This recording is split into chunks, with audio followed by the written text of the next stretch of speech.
Мирном, напротив, жителям доставляет неудобства густая растительность. Водители жалуются на заросшие кусты, растущие вдоль дорог, из-за которых возникают слепые зоны и не видно знаков. В ситуации разбиралась Марфирина Алексеева.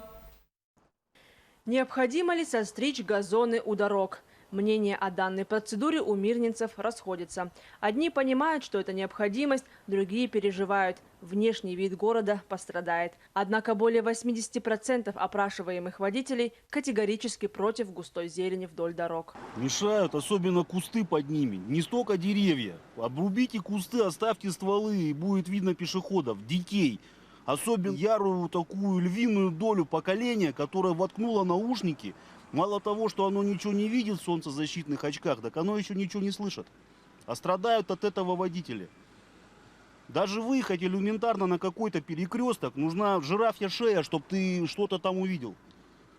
Хотя можно опустить голову и посмотреть, что из-за кустов, которые мешают, хоть что-то будет видно. Вот примерно вот так вот. Выезжаешь со второстепенной дороги, то есть моменты, которые, кустарники выстричь. Пешеходные переходы тоже бывают такие, попадаются, что, допустим, едешь даже потихоньку, но дети все равно из-за кустарников, чуточку не видно. Вот особенно на выезде с перекрестка, где надо поворачивать, а просмотр дороги вообще закрыт. Бывает, вообще заросло все. Где-то хорошо, а где-то вообще все заросло. Приходится машину высовывать на полдороги, а едут, в смысле, что в притирку.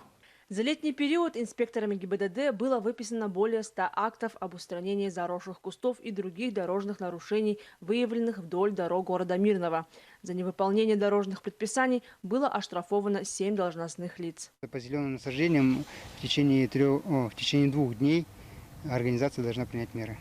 Предусмотрена административная ответственность по статье 12.34 Кодекса Российской Федерации об административных правонарушениях.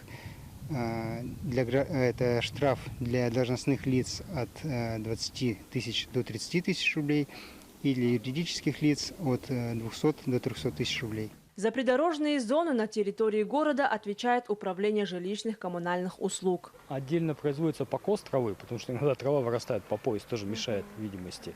Это делают подрядчики, которые занимаются содержанием и обслуживанием тротуаров. Отдельно делается обрезка видимости дорожных знаков и светофорных объектов.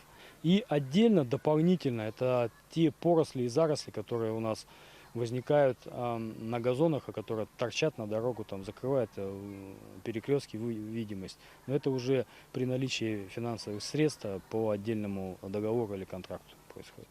Со слов служб, отвечающих за обрезку кустов у дорог, за летний сезон стрижка газонов реализуется 2 раза. Проведя опрос, объездив город и побеседовав с сотрудниками ГИБДД, можно сделать вывод – 2 раз недостаточно. Марфирина Алексеева, Артем Алексеев, Мирный.